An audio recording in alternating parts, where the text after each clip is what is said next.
Hello, everybody. This is Robert Alexander for another episode of Tough Talk Tuesday.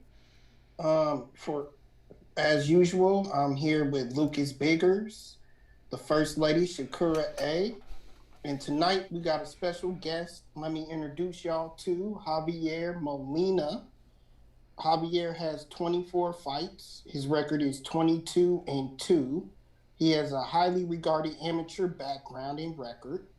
He represented the U.S. in the 2008 Olympics.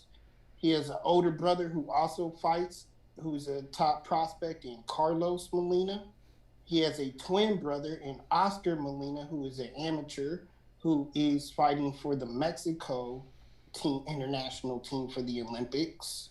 And he has his next fight coming up on September 19th against tough regarded Jose Pedraza. Everybody, guys, introduce you to Javier Molina. Molina, how are you? I'm doing good. How about yourself? Great, man. It's great to have you here. I'm gonna go ahead and kick it off to some questions here. We're gonna start out with Lucas, our captain. Lucas, go ahead and what you got for Molina here. Hey, Melinda, thanks for coming on the show. Yeah, no problem. Stuff's been weird lately with the whole COVID-19. How has it kind of affected you as far as training and this fight, preparing for this fight? Yeah. Well, actually, I was scheduled to fight Pedraza on the undercard of Posto and Ramirez May 9th, I believe. But then with this COVID stuff, they canceled it, and then he went on to go fight Mike Lay Pierre, his next fight. But I mean, the gym we're training at, it's like a back house. We had to get rent out a private gym because the gym, the rock gym that we usually train at was closed. But we've been able to get everything done. I mean, there's a lot of sparring partners around here in LA. If we don't, we'll drive out to San Diego, get our sparring done right there. But I mean, our training camp's been going smooth. That's good to hear. This is a big opportunity against Pedraza because he does have some common opponents with some other big names, mainly Vasil Lomachenko. Do you think this is your time and this is the fight that you really need to make a statement on? Yeah, for sure. I mean, I've had good wins my last couple of fights. I beat Okada, I stopped in the first round. Then I beat Amir Imam, which I was the underdog coming into the fight. And now beating Pedraza, which is a former two-time world champ. I mean, that's a great name to have under my resume. So I just feel like I just got to keep getting these W's and just get closer to that world title shot. Definitely. And do you think a win over Pedraza could possibly secure you that spot? Oh, for sure. I mean, seeing that Ramirez and Taylor are most likely going to fight each other after, well, I'm assuming Taylor's going to win this fight on the 26th. And they said that the winner most likely vacate four titles. So there's going to be the four titles up for grabs. And I mean, winning this fight should put me in the mix to fight for one of those titles. Yeah, I mean, do you expect a really close contended fight? Because I've tried my hardest. I've dug deep. I cannot find odds for this fight. I don't think Vegas wants to even put it out there. Yeah. Nah, I'm sure they'll put it up the week. That's how they've been doing it. That's how they did on the Imam. Well, I think the Imam fight they put it like Wow. the day before the fight. But I'm pretty sure they'll have the odds up. I'm hoping they have me as an underdog again, but we'll see. All right. Sakura, Rob, whenever you're ready. I don't know who you want to go to next, Rob. Thank you, Lucas Shakura. We go ahead with your question. Sure. So, Javi, I mean, how do you feel about being able to get to this level as far as fighting a Pedraza who has a reputation with other boxers at a high level, fighting people like Lomachenko and, Tank Davis? How do you feel about going through and being able to, rise to the level of that occasion? Honestly, I feel like I should have been in this level a long time ago. I mean, I had a few setbacks, but I feel like I belong at the top. And I mean, this fight, I feel like I'm gonna show it. The first time I actually known Pedraza for a long time. The first time I seen him was in 2007 in the amateurs in the World Championships when he was on the Puerto Rican team and I was on the USA team. But I've been seeing his career. I never thought I was actually gonna fight him because he was always smaller than me. Because he turned pro at 130 and I was at 147. But I've been seeing him. He's been doing good. He's achieved a lot in his pro career. But I mean, I feel like right now is my time. ever since I got back with my amateur coach and I signed with Top Rank, I feel like we've been hot and we're gonna keep it going. Congratulations for signing with them as well. Yeah, thank I'm you. glad you brought up the weight difference because I was about to get into that when I looked up the Jamal, what's his Jamal name? James. Jamal James. Yes, when I looked Yeah. at that fight, you were at welterweight. Now you're Yeah. dropping to super Super lightweight. lightweight. Yes. So which is about 140, or is Yeah, it? 140. It's Yeah. 140. So I mean, how do you feel about dropping down? Do you feel better at this weight, or do you feel like this is more like where you need to go after being in the welterweight division for a while? Like, tell me a little bit about the decision to drop down. No, I feel a lot better at 140. I mean, I feel like starting out my pro career, I should have been at 135, but obviously the lifestyle that I was living, that's why I was at. That's why I think I took those L's, man. I was out there. I wasn't as disciplined as I should have been. I was blowing up in weight, so that's the reason I was fighting at 147. But that 2.5 year that I took off without fighting, I just started taking care of myself. I was in the gym and I started slowly dropping the weight, and I seen that I was able to make 140. So what me and my coach did, we did like a little a run before my actual fight. I weighed in the day before, and then I sparred the next day like as if it was a fight, and I felt great. So the man, so because I didn't want to just drop it because the last time I had made it was in 2008 when I went to the Olympics at 141, and then yeah, so then I wanted to try it to see how I felt in sparring. I felt great, and I've been at 140 ever since. My last fights ever since the Jamal James. I felt 140. I feel a lot stronger. I mean, I've been feeling a lot better, and this is where I should be at 140. Okay, I'm thinking that I'm gonna like you a lot at 140, and Yeah. I'm wishing for the best for you in this particular fight. Thank you. Appreciate I it. feel like even if you don't even have to win, as long as you look like really good against No, somebody. I'm gonna win. I'm gonna win. You're gonna win, but I'm just saying, like, even if you didn't and you looked so good, like people are gonna be like, you're gonna gain so many fans because people know his name, but this will give you the opportunity to steal some of those fans too. Yeah, for sure. He's big in Puerto Rico. I went to one of the amateur tournaments when my brother was on Mexican team. He fought in some tournament over there in Puerto Rico, and I went out there to go see my brother fight. And man, in the ATMs and the posters, they had Pedraza everywhere in Puerto Rico. So he's pretty big over there. Yeah, I mean that's who they have right now, Yeah. I was also going to talk to you about that Ahmad fight. Mom. Yeah, Ahmad. Did you feel like that was going to be a fight that was winnable for you when you agreed to take the fight, or did you see it more as this is a 50-50 even fight and whoever the best man is wins? Nah, I went into that fight. I knew I was I had the talent and the ability to be able to beat Imam. We studied actually they gave me that fight because I went to Hawaii for my birthday. My girlfriend and I went to Hawaii, and on our way back, I was like, man, I don't want to leave this place. And then my manager called me and he says like, hey, we got the Imam fight for this. And I was like, man, let's go back. I want to start training already. But I was like 7 weeks before the fight. But I mean, I felt like in reality, I feel like I can beat anybody at 140. As long as my training is good, my camp goes good, and then with my coach, just follow his game plan. I mean, I feel like I can beat anybody. And my last question is, when did you fall in love with boxing? Like, when did this all begin for you? Or did you saw it as a career? I think well, I started going to the gym. Well, I used to watch my older brother Carlos when I was like 5, 6, and he used to throw me and my twin brother in the gym, just in the ring, just to go mess around. We'd just be throwing haymakers. But we really started working out when we were like 8 years old. I had my first fight at 9, and I won my first national tournament at 11 years old.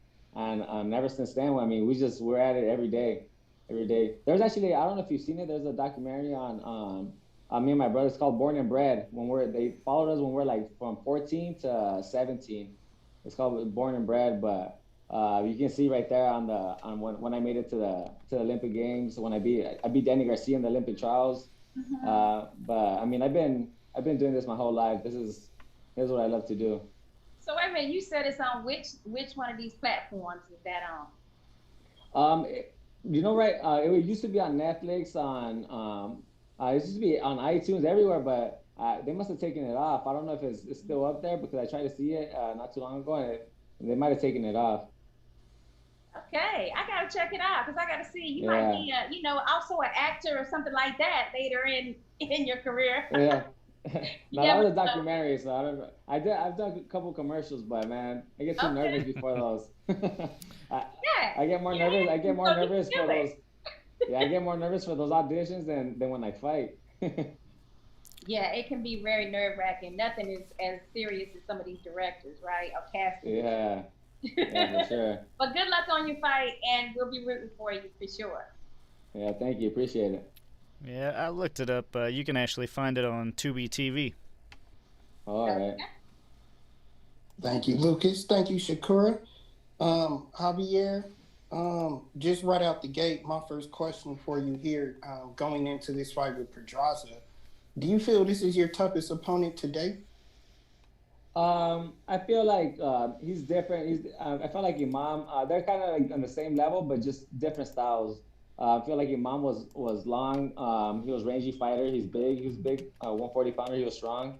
And I feel like Pedraza is more of a rhythm fighter. He has a little tricky rhythm, but we've been studying him. And I feel like what the our rhythm's gonna outdo whatever he's gonna do. So I feel like he's a different style, but I feel like we're gonna be ready for whatever he tries to bring to the table.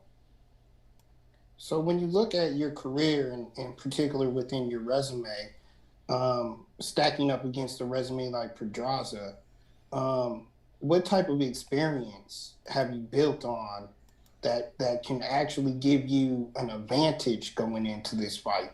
Because he has a hell of a resume coming in. Your resume is pretty good. You've had some quality wins. In fact, 5 wins in a row now. Yeah. But what is your biggest attribute to you, within your resume going up to him that you see? I feel like our biggest attribute, like I said, I feel like I can do everything in there, but I feel just like with my coach, ever since I got back with my coach, I feel like just with me and him studying fighters, breaking fighters down, I feel like our game plan and our tactics and the adjustment we're gonna make in there at the top level. I don't think anybody's better than us when it comes to that. So I feel like that's really gonna play a big role in this fight. Awesome. So does the fight on ESPN add any extra motivation for you going in here? Because you're gonna actually be a main event on ESPN. You're being featured and everything during COVID, where we're not seeing a lot of big fights like this stacked up against each other. Does that provide any extra motivation for you to showcase your talent? Well, there's always motivation. I mean, everything just fighting for my family, and even the past my past few fights, just knowing that a win can get me to the next level is always motivation. And then I got another little girl on the way. She's due in February, so that's a little extra right there. Congratulations, man. That's Thank awesome. you. Yeah, thank Speaking you. of speaking of family, your father actually was an amateur. He had an amateur background, so I think he pretty much started the family in it. Yeah. I mentioned your older brother Carlos. Your twin brother also is an amateur right now, coming up. No, he's pro. He's pro right now. Oh, he turned pro. Yeah, Okay. yeah. Can you talk to us how is it being in a fighting in a boxing family, in a fighting family like that? What's it like day to day with all the little spars and sparring matches Yeah. and everything you go through? Yeah, well, I mean, growing up, my twin brother we're our main sparring partners. I mean, that's all we did. We'll go to school after we got off of school, do our homework, and then we're at the gym from like 4 to 7. We'll come back and just eat and rest. Like every day, that's all we did. And the weekends we'll watch the fights. Everybody get together. But I mean, I think that helped us. Our lifestyle was just boxing and school, boxing and school. So I mean, I feel like that just helped us out. Like all three of us, we motivate each other. Carlos had some big fights when he fought Broner, Amir Khan. But I mean, that was just our life right there. Like I said, I've been around this since I was 5 years old. I started training when I was 7, 8 years old. I mean, that's all I've known. Yeah, I can speak on that. I'm also a twin, and me and my brother wrestled and Yeah. used to duke it out in wrestling practice. So the coach had to pull us aside and say, "Y'all might want to box, go into boxing," because we used to just throw blows. Um, so I know how that is. Without giving too much, we don't want to go into game plan, anything like that. But really, what do you think it will take to beat Pedraza?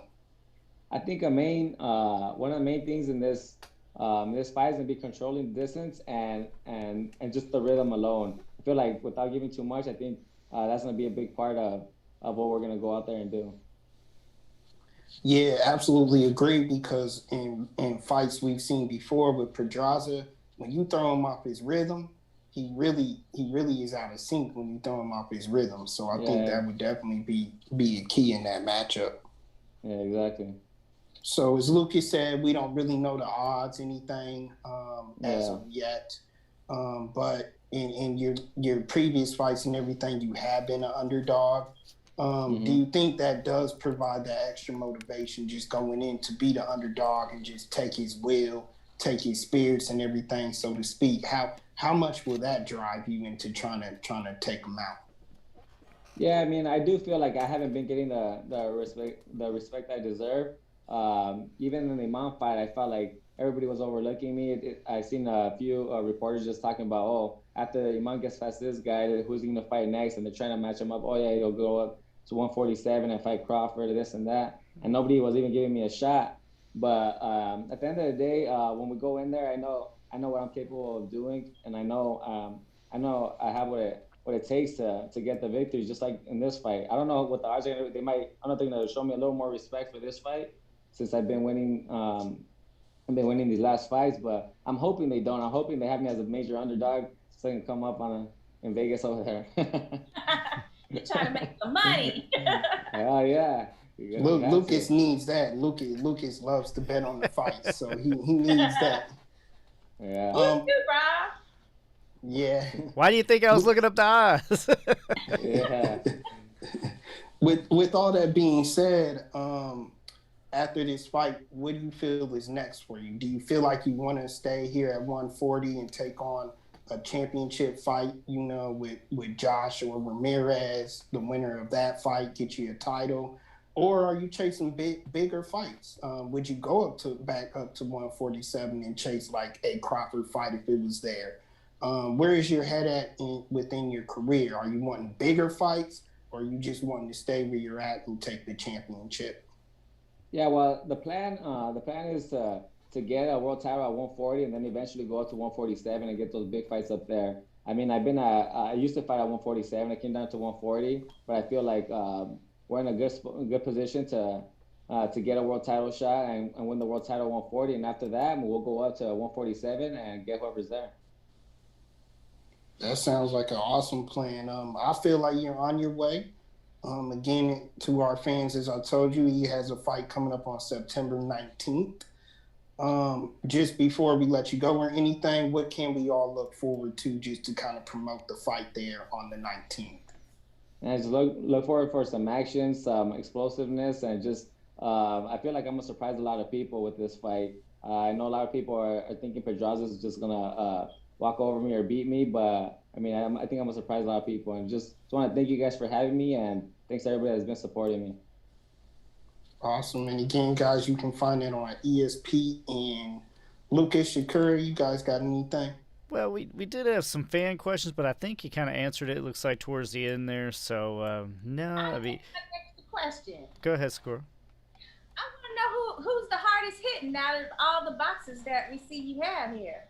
Who hit the hardest besides that you? I fought? Yeah. That I fought? Let me see. Man, it's hard. I think Joseph Allegel was pretty strong. I fought him. He was a tall southpaw when I fought him at 147. Mm-hmm. He was a pretty strong fighter. It's hard to say. I don't really. Imam was pretty strong, but I never felt like he caught me like flush. Mm-hmm. To say that I never felt like he hurt me. I've never been really stunned or anything. But I mean, I would have to say probably those two, Allegel and Imam. Okay, cool. Yeah. I was wondering where the James ended up falling, or did you think that? No, with Jamal James, it wasn't so much his power. I felt like going into that fight, like I just didn't even go in there with the game plan. I felt I was a little more frustrated than anything. Like he kept moving, he had long arms, I mean, he's what, 6'2" or something, and he was just his reach. Yeah, it wasn't so much like his power. I didn't feel like he had a lot of power, but just his movement alone, I just felt like I just got frustrated. I didn't feel like he did much to me, but I just did less. Right. I just didn't let my hands go in that fight, but I mean, it happens. Oh, and other thing is, do you see yourself having like a kind of like a rivalry that we could look forward to with Danny Garcia, being that you beat him in the Nationals? Yeah, for sure, man. I've seen his dad kind of dog me a couple times. I'm like, man, this guy's a world champ. He's still trying to dog me. I seen he dogged me a couple times, saying that he should have been an Olympian or whatever. But man, I thought I beat him. I beat him pretty easy in the Olympic trials. But yeah, definitely, if I go to 147 and then he wants it, then yeah, we can do it again. All right. I can see your style being a problem for him. Yeah. Yeah, when I fought him in the trials, I beat him pretty easy. But I don't know, I seen the dad like over here. Like he talked a couple times in some press conference. I was like, man, this dude's doing like Danny Garcia's doing good, man. Why do you gotta be talking crap about me? Yeah, that's Angel. Yeah. All right, guys. Well, that's all we had. Definitely appreciate your time, Javier Molina, and we look forward to seeing you victorious on the 19th. Yeah, thank you guys. Thanks for having me. Good luck. Good luck. Thank you. Thank you.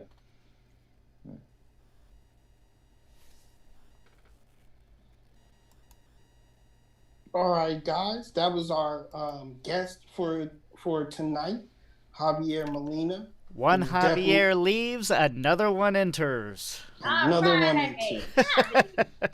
He was patiently waiting for that. Yes, all together. Hey, Javier. How y'all doing? The other Javier. I had you mixed up for a minute, man. I thought Javier Molina was you for a minute. She did, yeah. Man, I just missed that. I know. I just missed it. I know. But I just came from the gym myself, man. I wasn't gonna skip it, but then I was like, nah, I took my shit this week. I did want to talk to Javier, but I guess I'm a little bit too late. But maybe next time. Real quick, guys, just your thoughts on this upcoming fight for Javier Molina with Jose Pedraza. I honestly think on paper it's a good fight for him. I think it is a good way for him to get his name out there. And I think he does have something for Jose Pedraza that he can bring to the table to make it a close fight, maybe even beat him. I mean, like Sakura was saying, I mean, it is kind of a win-win for him. I mean, a loss to Pedraza is not that bad of a thing, His career will continue regardless. But like you said, Rob, I mean, I think he's got a good shot to win it. Me, myself, I mean, I think Molina's automatically underrated. Every fight he comes in, just like you said, even though Amim had lost, once or twice previously before. I know he at least lost to Granados. He's somebody that's constantly underrated. I think it's partially because of his style, and his style does kind of remind me somewhat of Mauricio Herrera, like we were talking about with Danny Garcia. So, I don't know. I like him in this fight, and I'll be pulling for him, but, I think it's going to be pretty much a 50-50. It's a coin toss for me. It is. Yeah, that's what I was thinking. I was thinking, he could be some problems for Jose, especially when he's talking about strategically targeting the rhythm that Jose Pedraza likes to use. So I was like, oh, okay, yeah, this might work, And then also with Jose, you never know, are we going to get the weaker version of Jose or is he going to come prime time, Like, it's going to be like a kind of like a, I don't know how to say it, but it's a weird dynamic. So it just depends on, like, there's a lot of variables at play with this particular fight that I'm looking forward to seeing. Yeah, I mean, in that fight versus Zepeda, let's just say Pedraza didn't look his old self. So I definitely see what you're saying. Right. The thing I like to look at in a fighter, especially when we interview him, is his transparency, admitting faults and weaknesses. And he did that there. He admitted he came into some fights not 100% prepared like he should be. He admitted to discipline issues early on in his career. And to me, that proves that he's on his business, so to speak, So I do believe he will study Pedraza. And I think Pedraza may be partially the opposite in here because to Pedraza, this actually is not a win-win situation. You know, he has to keep winning to move on. So that's how I look at it.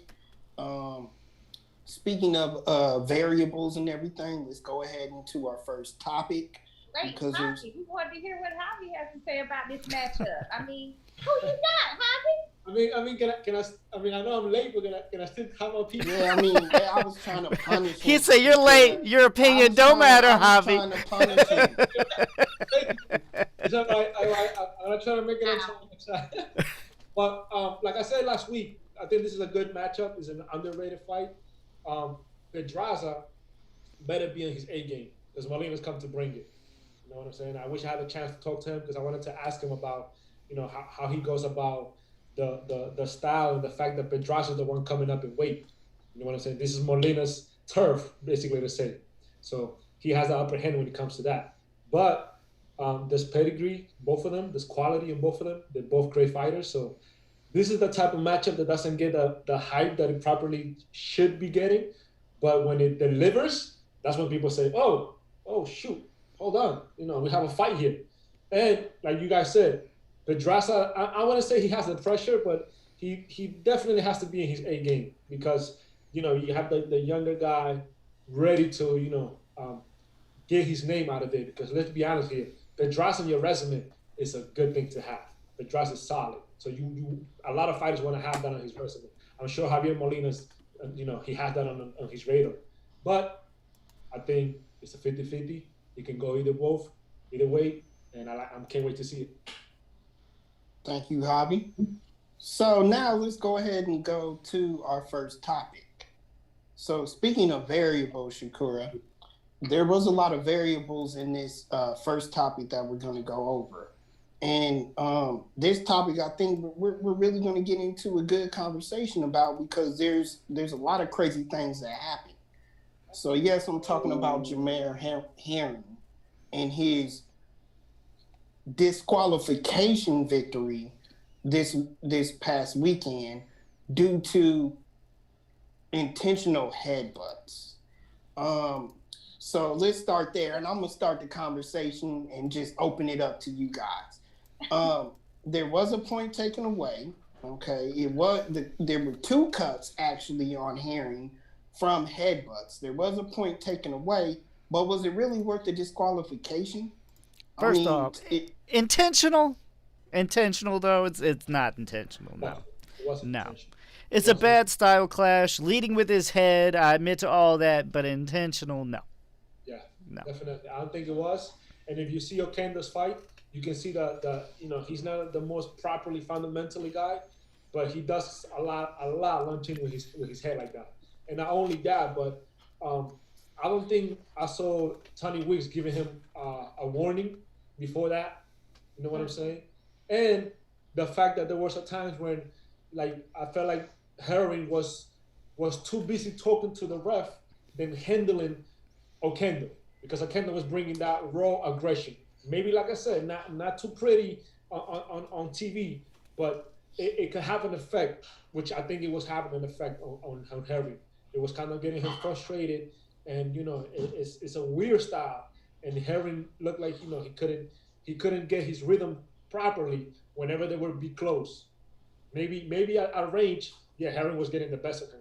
But whenever Oquendo would close a distance, it was all trouble, and it was kind of Herring looking at Tony Weeks and trying to here, this is what's going on. You got to protect yourself at all times. This is boxing. So Javi, let me ask you this, because I feel you're saying I feel the same way as you do. You gotta fight through the pain. You gotta fight through the headbutts. Even if there's low blows in a fight, you gotta have the mental capacity when you're in a fight to go move through all of that. Was Herring actually upset and bothered by the headbutts, or was he actually thrown off his game? That's a good question. Honestly, I think it might be a combination of both, and not to take nothing away from the men. Herring is a great champion, but I think sometimes you don't be in your A game every night, even if you train a lot. Now, I'm not making excuses for the men, but those COVID positives back to back, that could take a toll not only in your body, all those weeks training hard, but in your mind, because it's like you're ready to perform. You make this camp, everything went perfect, everything went fluid. Boom, this happened. You know what I'm saying? And then it happens again. And like I said, I'm not making excuses for the men, but I think it will be a combination of both, where the cuts had an effect on him, and I get it. We expect the Warriors to bleed in the arena at times, but the fact that it was ruled a DQ, it also probably he had that in back of his mind. Like, okay, I can always get back to that. At the end of the day, it's an intentional cut, so that will be automatically it's gonna benefit me in case the fight goes to finish. You know what I'm saying? Which I believe I told y'all that those 2 COVID tests would hinder him in this fight. Not to say that. Shakura, you look like you're dying to say something in here. Go ahead and jump in. Well, hang on. I just want to do a comment real quick. Our own James Del Campo says Tony Weeks asked Oquendo to watch it in the first round twice. Consistent head forward. Oh, okay. I'm sorry. I guess I missed that part, but I didn't see that. But I mean, I could see it because I mean, if you see Oquendo's fight, I mean, like I said, the man is not the most technically founded, but he does launch in a lot, and then not add that the fact that it's a southpaw and a conventional fighter, just to add more problem into the problem. You know what I'm saying? With the lead feed and all of that. Yeah, and I mean, at some point, it's also become like, can I completely change my style? I mean, Tim Bradley got accused of that shit. Devin Alexander. I don't really think it's necessarily anything intentional. I think it's the way that they fight, and whether you're warned or not, what the hell are you gonna do? Change completely your whole style in the game? Is gonna throw you off. You're gonna end up losing. So you got to go with what you know. Yeah. You care? Yeah, I got problems with this fight, guys. I'm sorry, but Herring, I love you, but you got to get your shit together, because that's a blueprint for anybody else that fights you to use, which is aggressive. Now, the only problem with how do you say his name? Oquendo.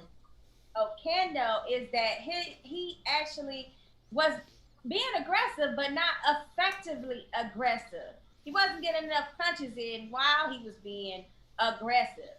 But when you're talking about facing someone else, who we know it's not going to be that way. I mean, Frampton can be aggressive, and he can be also effective aggressive. So, I mean, that was not a good look for Herring, especially when he said he came into the fight to prove and look good for that fight coming up, for his next fight. Yeah.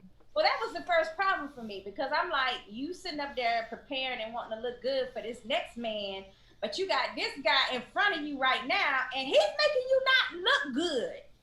I mean, the last 3 rounds, I could say that was Oquendo. I can't pronounce his name. Oquendo. Okay, I'm sorry. Oquendo. I can't say his name. Sorry. That's right. But I had like the last 3 rounds for him. I mean, just basically because, I mean, he was tying him up and he was making him look very uncomfortable. And he didn't have an answer for that. That was what was most confounding me. You're a world champion and you don't have an answer for that. Now, would I have went in like Bud and I was shocked that Andre Ward joined in on this situation. But I wouldn't have went in as hard on Herring as they did. But when you hear a boxer actually say, which is what Herring said, is that they watched tape and they knew that that was his fighting style.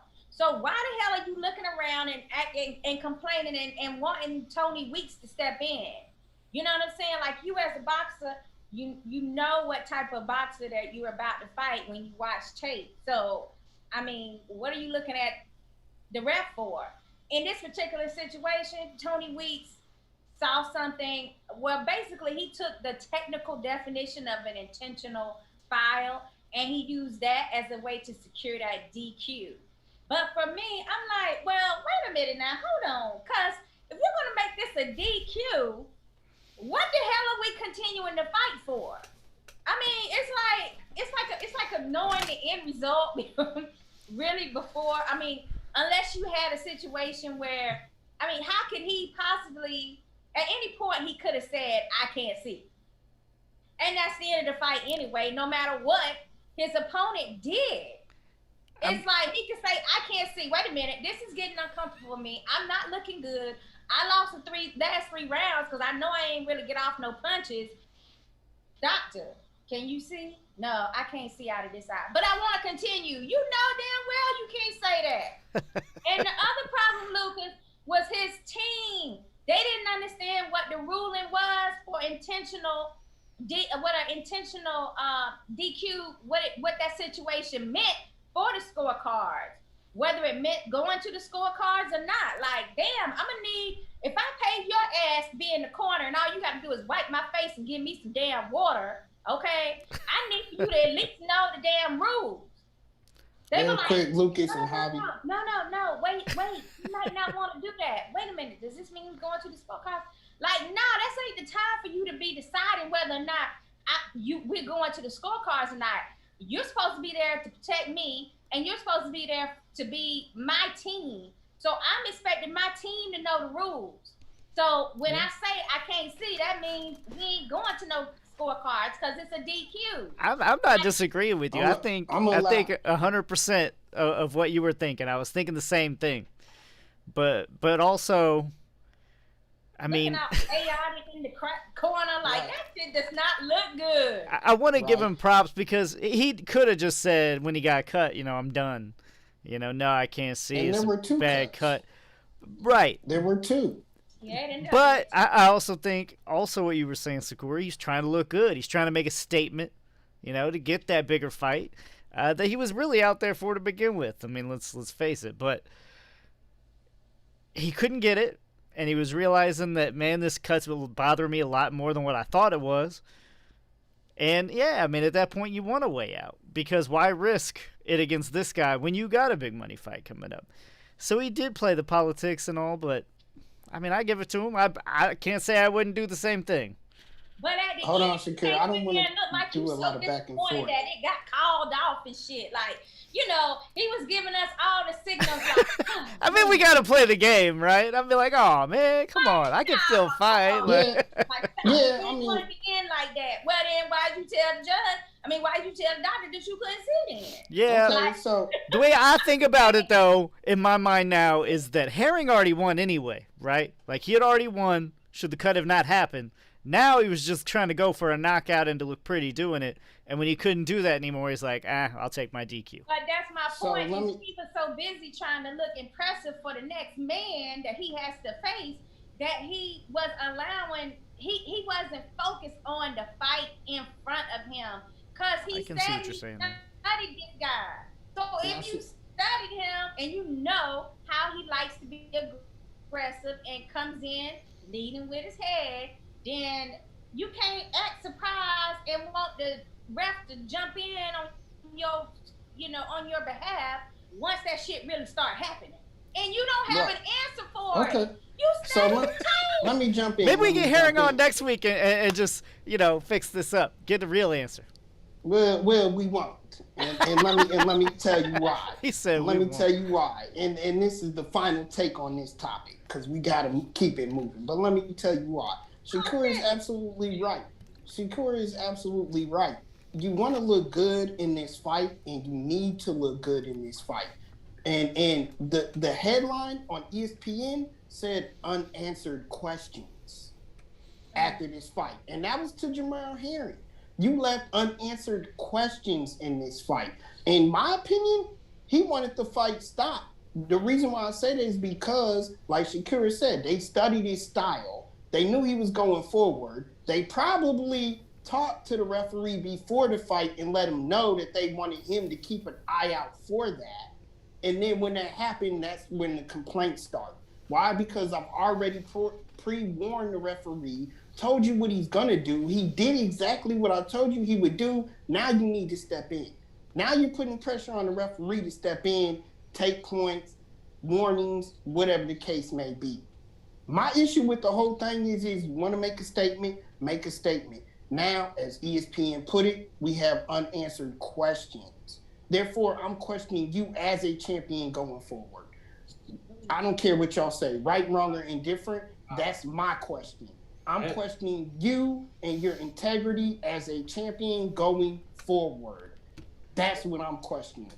Guys, the other thing I will say about it is, damn, you boxing fans are freaking hard on these champions, man. When you say that, Javi, do you mean me? Are you talking about me? I mean you, Sakura, and the whole social media that went hard on my man Jermel Herring. And like I said, I'm not gonna make excuses for the man.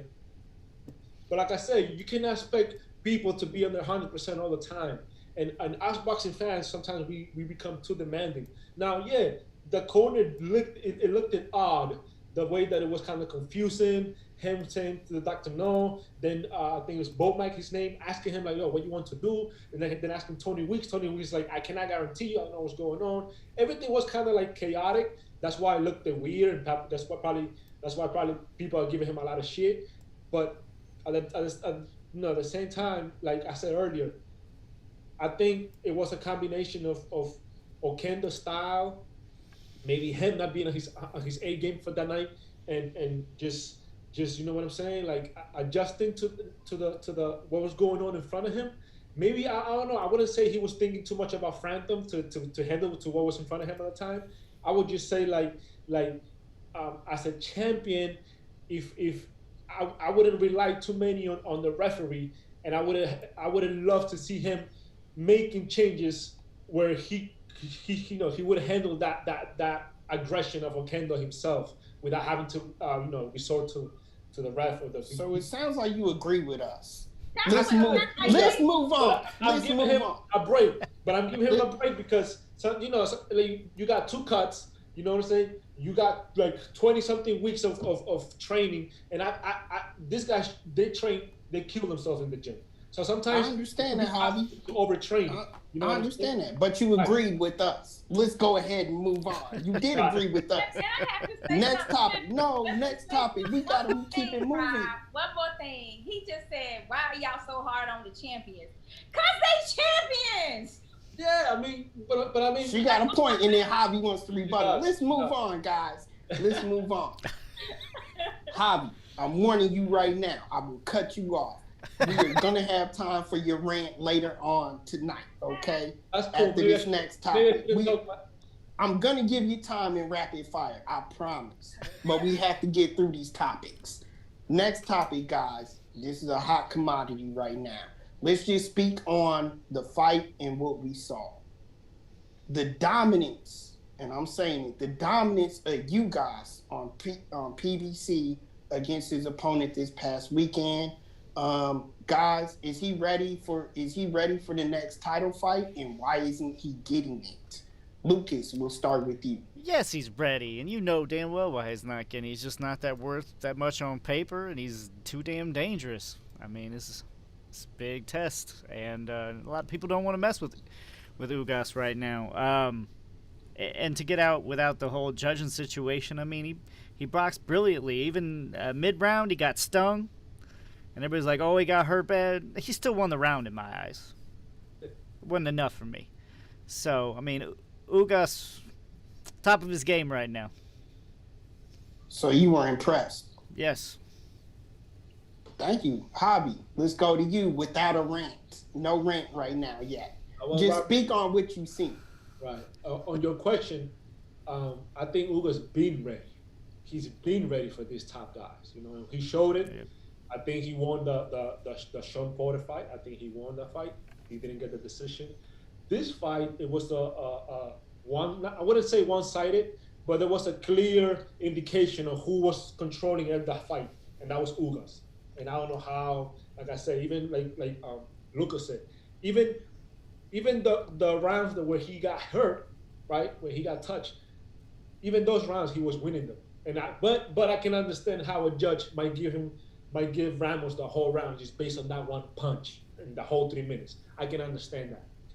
What I cannot understand is that score judge, whatever. Okay, I'm gonna give you that. I'm gonna give you that. Right, but to what I saw, yeah, I would have loved to see a little bit more of like basically Ugas letting Ramos know like, all right, welcome to the next level, because Ramos is the one that stepped out the competition, right? And Ugas, I wouldn't say he took a tune-up fight because Ramos is no tune-up fight, but Ugas was the champion, and why he's not getting the fights? Simple, the same fucking. I'm sorry, the boxing politics, right? The same bullshit of the high risk, low reward type of fighter, and the same thing where people say, well, either you're on the other side of the street or how many followers you have on social media, how many seats are you, how much money are you making, blah blah blah. So Ugas, just like he did with Porter, it will give all of these welterweights on the top 5 a run for their money whenever they're fighting. So you were impressed? Not impressed. I was happy, not impressed. Okay. Hold that thought for later. Shakira? Well, guys, I was impressed for a different reason than you guys were. And that I felt that Ugas, he needs to thank Ramos for allowing him not to have a freaking boring-ass fight like all the rest of them. I mean, to me, I was impressed that the fight was actually, exciting and it was action-packed. I mean, I actually went back and I watched that fight a second time, and there were moments where I could see that the commentators were yep, and Ugas, and yep. And while they're commenting and basically, smiling at Ugas, you got Ramos over there in the midst of a combination that they freaking ignored, or a body shot they ignored. Like, were you watching there? Were you watching with chihuahuas or something? Yep. I mean, they were talking so much. Like, I've never seen commentators that just talk all the way through like a whole fight and then stop whenever they see something pretty from their guy. Like, I don't like that style of commentating. Let's be real. Let's be honest about what we're seeing. And I even took like the 3rd round, the 4th round, the 9th and the 10th round. I had turned down the damn volume on the TV. I just turned it down, and I'm just like looking at the punches and the dynamics and who's pushing, who's showing more aggression. Yes, Ugas overall definitely won the fight, hands down, no question about that. But when you're watching a fight in such a way that you demean the opponent that your guy is fighting, the A side is fighting, then you're also diminishing the accomplishment of that boxer when he wins the fight, right? Because you basically undersold the person. So it's like, how can I put it? After Floyd or somebody big, like after they fight a guy, they're like, oh, he was a tremendous fighter. He was an amazing fighter. He showed some heart. I was really impressed with him. They're building the fighter up because they know that's a win for them. They don't want the opponent to seem like they're less than. And I really feel like Ramos didn't get enough credit for really being in there and being in the pocket with this guy, Ugas, the entire fight just about. And finding some spots. Had he been someone else with power, guys, you might have been looking at, well, I can't even say with power because he actually did sting him one time. So if he actually had a little bit more time, 2 times? Yeah, it was 2. Okay, I'm sorry, but if you even sting somebody that many times, like just think if they had like a right hook or a left hook like a Danny Garcia, like you just gotta look at this situation a little differently than just he dominated. And we gotta like start calling bullshit on these commentators that's doing this. Where I mean, honestly, I have never seen anybody. Those 3 guys, they talk the entire fight and stop occasionally to be like, "Oh, Ugas just landed a pretty left there." You know what I'm saying? You can't do that. I mean, I feel you, Shakira. What it does is it makes fans feel like, oh, when the judges don't give a specific or don't have the score that they just talked about and made it seem like the entire fight, then the fans are not mad at the commentators, they're mad at the judges because they're like, oh, it's an outrage, it's this and that, and they said he won every round. That's one part of the reason why they're angry, because they sat up there and they listened to this shit the entire fight. And then when the judges be like, well, nah, we actually was watching the fight, the entire fight, and we gave some rounds to this person, they get mad.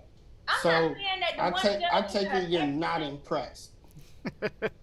I take it you are not impressed. You are not impressed with Ugas. I just said I was impressed that it was entertaining. So it is possible for Ugas to have an entertaining fight.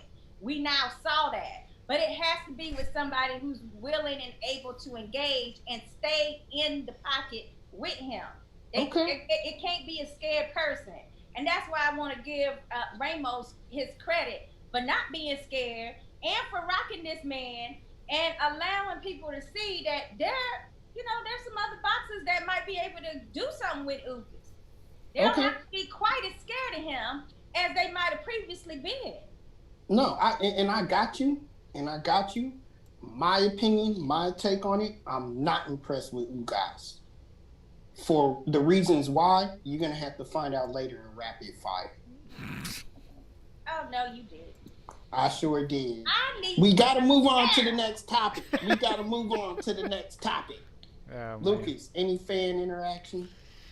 No. Somebody saying hi to Sakura. That was about it. There goes your fans. They ain't going to like me at the end of this night. I'm just saying. Clarence, I'm just saying. It wasn't even Clarence, thank you. No. Next topic, guys, and this one is kind of an interesting topic here. There is currently under wraps negotiations undergoing between Deven Haney and Gary Russell Jr. The rumor mill has it Gary Russell Jr. gave Deven Haney's father and promoters till Friday to agree on the contract, or he's moving on elsewhere. That's the rumor mill right there, people. Yeah. According to Deven Haney now, he wants to fight Gary Russell Jr. and shut him up. Ooh. Lucas, can this fight happen? And if so, how does it get done? It can happen. As you know, Boxing Politics, though, kind of put this one as more unlikely than most fights, I would say. But, where there's a want, there's a will. And I think there's money to be made. I mean, all three things check the box. So I think it's definitely possible. Will it, though? I say it's 50-50. So when you say boxing, and I hate to make you specify and everything, but just to specify to the audience, when you say boxing politics and all of that, between these two particular fighters, what are you referring to? Well, correct me if I'm wrong, but we got Haney as DAZN versus distribution. Yeah, versus PBC. So that's already a red flag, and we're not even talking promoters yet. We're just talking about damn TV channels. So networks. Yeah, I mean, there's a lot of hoops to jump through with this crap. So, yeah. Okay. I got a question. What, Javi? What I do? I mean, Javi's laughing, but yeah. I got to question you again, though. Networks aside, if both fighters want it to happen, why can't it happen? I mean, simple answer would be money. I mean, you're splitting money. That's why Top Rank tries to do a lot of things in-house. You have to pay less. All that's more profit. You don't have to pay another fighter. You don't have to pay another promotional company. That's an in-house cashing. Yeah. Right. So, Javi, I'm going to go to you next because rumor, again, this is all speculation and everything, what people are saying. But what they are saying from Gary Russell Jr. is that his only request was a rematch clause. That was it. That's all that he requested was a rematch clause. And then he's saying that Deven Haney's people are trying to botch it up, so to speak. They're trying to throw in different clauses and different different stipulations to the contract, which is why it's not getting signed. If let me ask you just point blank, is that just them trying to reap the benefits or get the most of their money, or what is he afraid of? I mean, to be honest with you, I would love to see that fight. I don't think it's happening because sometimes this social media um, drama doesn't really always you know it goes to the ring. So these guys don't like each other. They might want to get it on. You know what I'm saying? But because of boxing politics and all the bullshit behind it, it can't be done. So it becomes a whole internet drama. But but I would love to see Gary Russell against Haney. I would love to see Gary Russell against Tang, against Leo, against not against Crawford, but whoever he's calling out because he's calling out a lot of guys online, and he's a great talent. He's a great talent, and a lot of fans like myself, it just would like to see him more. And sometimes we don't really agree with his ways because it's like you have all this talent and you're not showcasing your skills because of you choosing to do this once a year. But at the end of the day, right, you have your career and everything. We want more action because he knows he can bang with all of these guys. He can hold himself with all of these guys. So those are good, great matchups if they actually happen though. Now with the whole clause and first of all, if you say this is a rumor, it has a lot of details. There's a whole contract, there's a whole rematch clause. This rumor comes with a lot. So, Javi, that's the question. Why? What is it going to take to get this signed then? It has to be beyond the whole trap, like Lucas said. The whole promoter network and them. But now, if David Haney, like he likes to tell him, the word that he's promote himself and he handle himself, then he should push for this to happen. Then he can really say, I'm making the moves here, because like Gary Russell said something like, oh, you want to make it look like you're calling the shots, but at the end of the day, you still need to respond to your network and to your promoter. So if he wants to prove different than that, then if he makes it happen, man, this would be a good matchup. Shit, after Loma and Lopez, this is a good matchup. Corey, you broke the news to me today on this. How do you feel about all of this? Can it happen, and what is it going to take? You know what? I mean, these two are going back and forth with each other like it is a real situation. So I tend to believe that this is something that can happen. I think that probably Haney didn't want to do a clause like that, maybe because of the situation where when you do those type of automatic clauses and shit like that, like for a rematch, then you're tying up a year.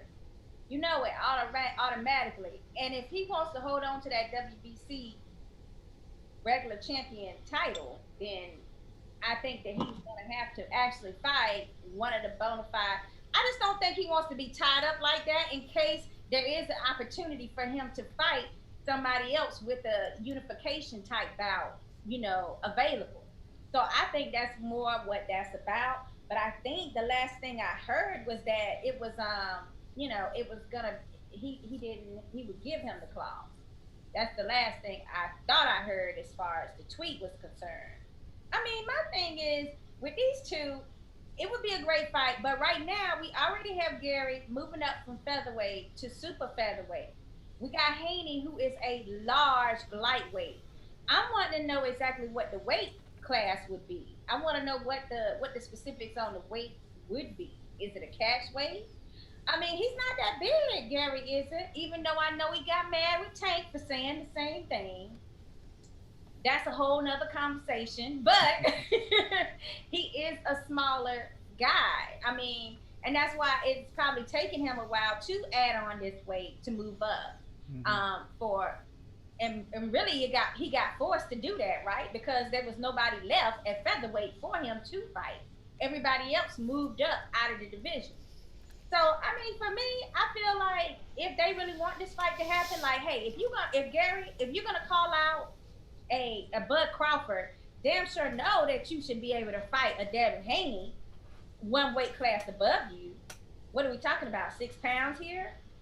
I mean, this is just not the situation that we wanted to see. For me, I've always wanted that Leo Santa Cruz versus Russell fight. That seems to have been diminished over this, past year. That's not going to happen. But I mean, to throw in a Haney, I don't know if this is a good look for Gary because he would be the smaller guy in there. Not saying he ain't gonna be the fastest guy, True. but all it's gonna take is Haney to, figure out a way to catch you with one good punch. And he's not even that type of a fighter. He's a very skilled and tactical fighter. So I know it's possible. Mm-hmm. Okay. Let's see. So let me go to Clarence real quick. Clarence commented here, says Gary said 1.5 million was personal between him and Crawford. For that same money, he would beat Haney. It's business, Gary said. Yeah, and that's the amount that was thrown out there, 1.5 million. So my take on it is this, and I'm gonna add a disclaimer for you, Lucas. Oh boy. There's about to be some Gary Russell Jr. hate spewing out of my mouth, and I do apologize for it. I like the guy. I really do like Gary Russell Jr. Here's my take on the situation. When you're at this level and you're trying to call out all the big boys and you're not getting the fight, be active. That's all I'm saying. Be active. Make them have to fight you. Make them have to fight you. And the only way to do that is to fight the mandatories, the no-names, the prospects. Hell, at this point, anybody. If you want to fight 4 times in that year, you can do it because, like Shakura said, you have the talent. You have the talent. So I don't understand this calling out the big boys, the big names, all these big guys. Then you trying to put in clauses and shit in the mix where you want to have a rematch because you want it to be a meaningful, quote unquote, what he said, a meaningful year for you. And then again, you're trying to move up in weight. We haven't seen you at these weight classes. We haven't seen you at this level of competition aside from Lomachenko. And you lost that fight. Cut the bullshit, Gary Russell Jr. Cut it out. Stop calling everybody out and take fights. That's what I want to see you do. When you take the fights and you dominate 4 or 5 fights within that year, if you cannot get a big name, they will come to you. That's my message to Gary Russell Jr. It's so funny to hear you, actually give Lomo credit and say that he lost that fight against Lomo, by the way. Isn't it weird? Yes. Thank you, Shakira. It's so weird. With that being said, we are going to go ahead and cut into your segment, Shakira, with Tweet of the Week. All right. I just have to say, though, Haney seemed like he's in a similar situation where he just needs a damn body, too. He needs a name to beat. So this might be something that both of them really need. It can be, but I understand him not wanting the rematch clause because he's trying to keep it moving. He's trying to get Gary Russell under his belt and keep it moving. More to come on that in rapid fire. Lucas, let's cue up Tweet of the Week. It's up. Shakur? Right. So we got Michael Benson, and he tweeted the Vasily Lomachenko versus Teofimo Lopez winner will be the WBA, WBO, IBF, and wait for it, WBC franchise lightweight champion. Is that undisputed in your eyes? Yes or no? Well, the majority of the people said yes. They feel that it would be an undisputed situation. I mean, here's what I have to say to that.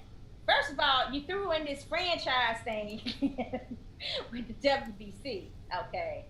And in the second situation that is perplexing to me is, I mean, are you really? Yeah, all four titles are on the line, but are you really undisputed when there's so many other lightweights that are of that same caliber of competition still out there that neither guy in this fight has fought?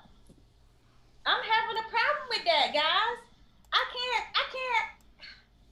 Technically, yes, it's an undisputed because somebody has all four titles, whoever wins this.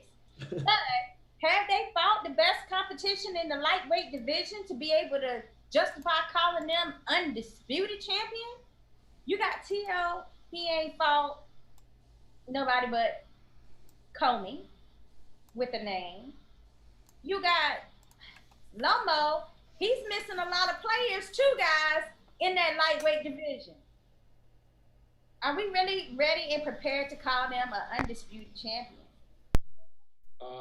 According to the new rules, where you have all these four main belts, right? I guess they do deserve that. But Loma the God, he's been fighting some champions. I think with less fights, Lomachenko has a better resume than Lopez. Not to take nothing away from this, because I think these matchups, this is what I call boxing porn. This is porn of boxing when you get these type of fights. Just like, this is the type of fights that will give you this boxing orgasm when you watch, because this is top quality, elite athlete versus elite athlete. Like the top of the line against the top of the line. So I think with this whole belt, it just makes it confusing for the fans. Because I think even Errol Spence said, all right, so if Ugas has this regular belt, who has the super belt? Can I still be unified if I get that regular belt but not the super belt? It's so confusing with the belts. Even the fighters that are holding these belts don't know which belt they're holding. So imagine for us, the fans, with all these belts, and this is the bullshit with the sanctioning bodies, especially the worst boxing of cancer. You know what I'm saying? That I hear when I saw a YouTuber with a freaking belt, a green belt, I wanted to lose my shit. But then I said, you know what, Javier, keep it together, man. It's 2020. It's 2020. They try to, appeal to the new crowd, to the internet, and to all these things. But man, I when it comes to the sport, I like to keep it old school. You know what I'm saying? And I like certain principles not to be violated, because at the end of the day, this is the sport of warriors. So that integrity got to be respected.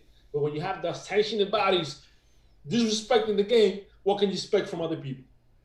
Lucas, Deven Haney is the one that has that WBC regular email belt. And Devontae Tank Davis, he's also in the mix. We got Ryan Garcia hanging around out there. We got some up and coming talent as well. But, I mean, what do you feel about this? Are they really undisputed in the sense of the old timers?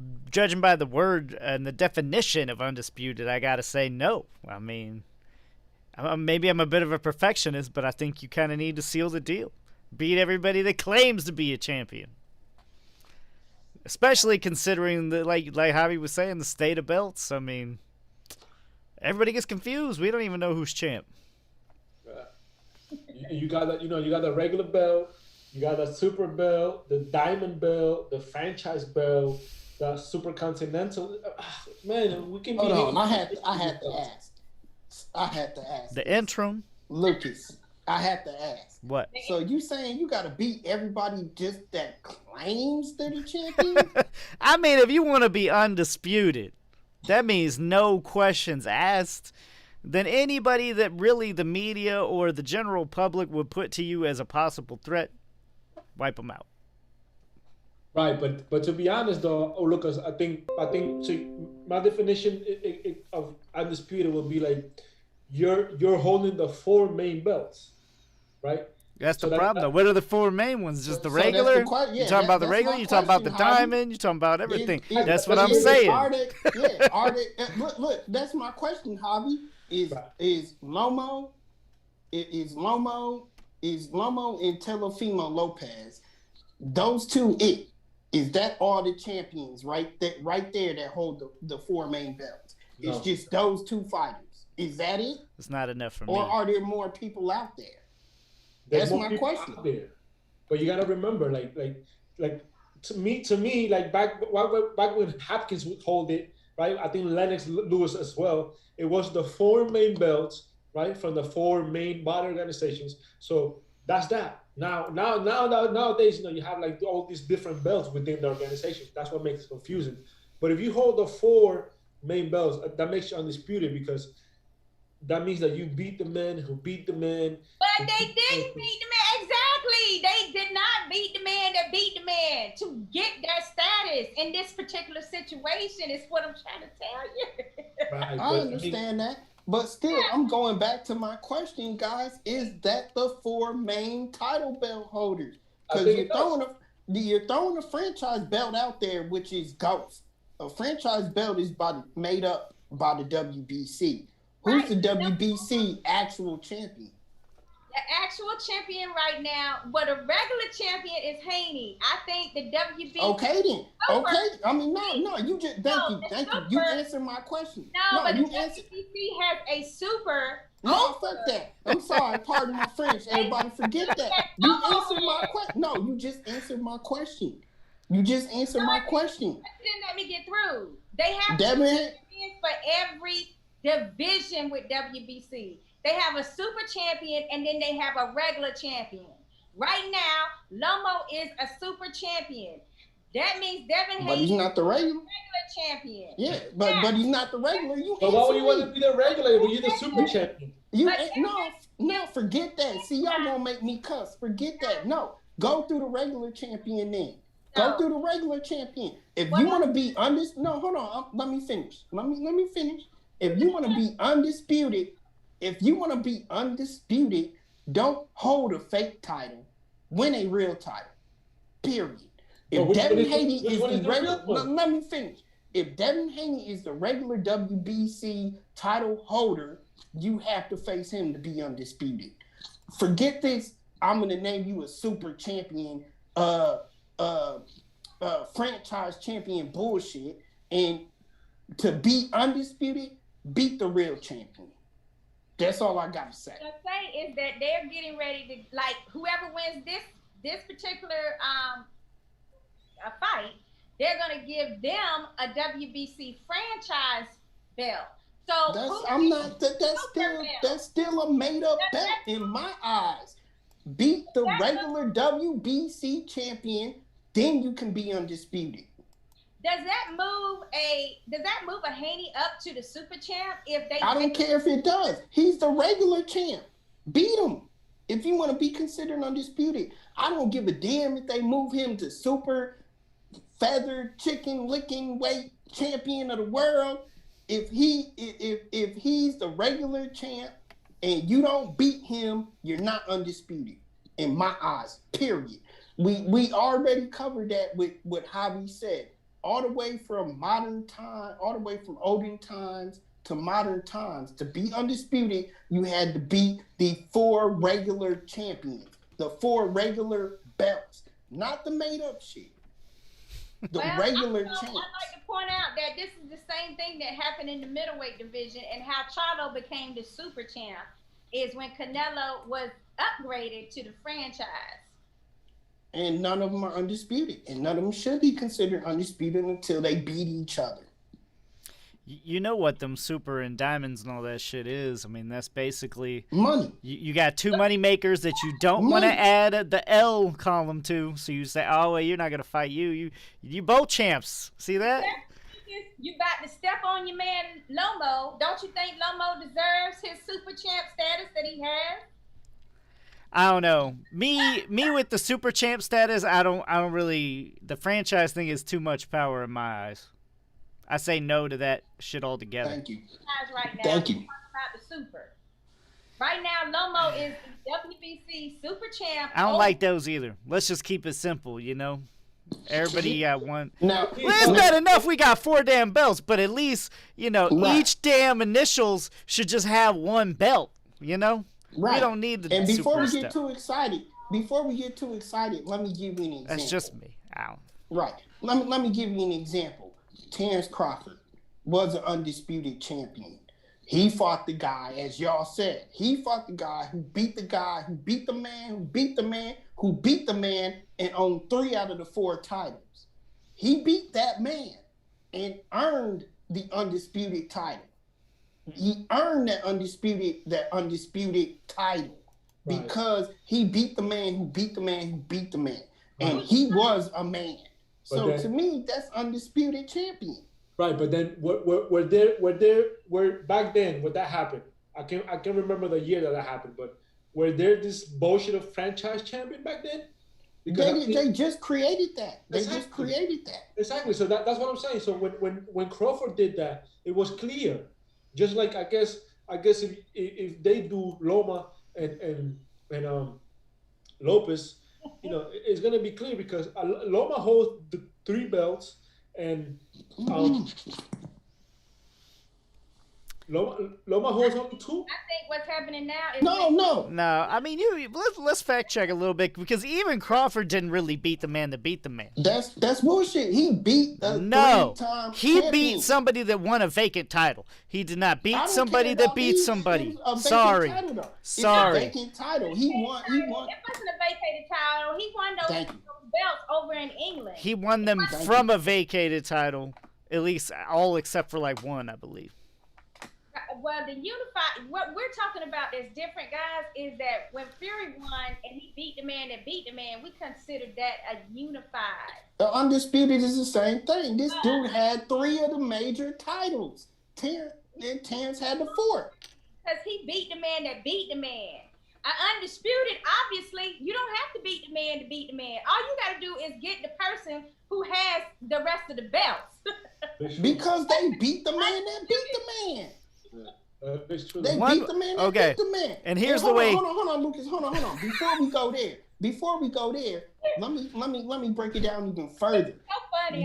The opponent that Terrence Crawford faced would not in a million years be considered no fucking super champion, no franchise champion. They wouldn't have named him that shit, even if he had all 3 of the belts. They wouldn't have named him those ghost ass champions. Why? Because he doesn't generate the money. So undisputed, this is why I say that. He earned those titles though. He earned them. He earned the shot at facing Terrence Crawford to be the possible undisputed champion. He earned that right, okay?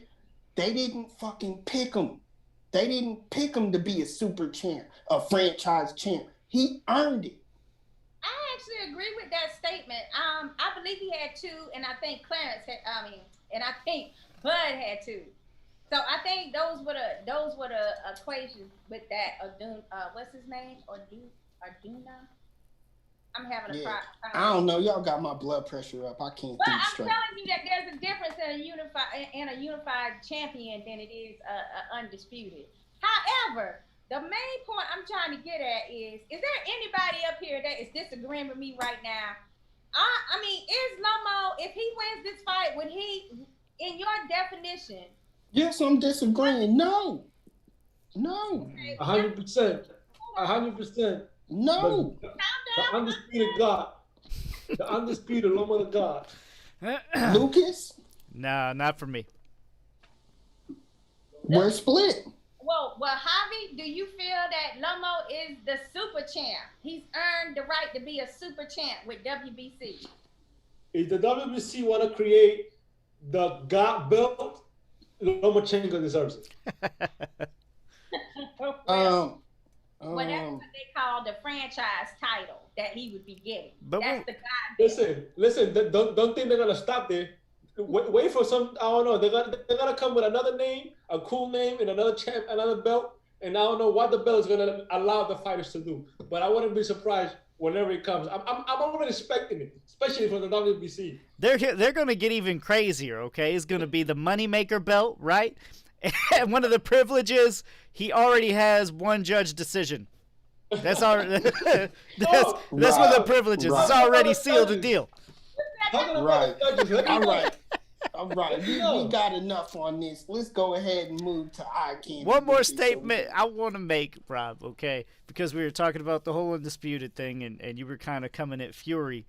I think the Fury's win over Klitschko is a bigger statement than anything Crawford has done winning off recently vacated titles.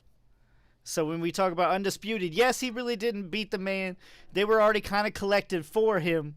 But at least he beat the man that's been beating all the other men. Who thought that was a competitive fight, and who thought Klitschko came to win? That's not the argument. I mean, that's not the argument. That's a different argument. I'll give you that, Lucas. I'm gonna give you that. That's valid. I'm gonna give you that. That status just from beating Klitschko is all I'm saying. Klitschko. Hey, Klitschko at the time, I mean, for like 10 years. Yes. He held the title for 10 years.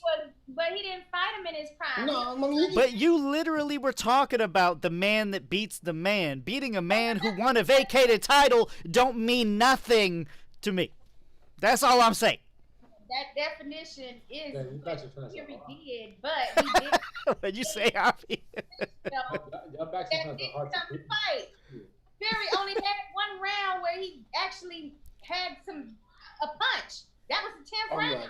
I'm definitely going to have to take a little cut of this. And we're going to send this up. I want to see what some of the rest of social media said. I got to. Thank you. You got to. Before we move to the eye candy, Lucas, any fan reaction? No. Jules says that's my team. Just people listening in, you know. That's what's up. Let's go to the eye candy segment before we get into the rapid fire.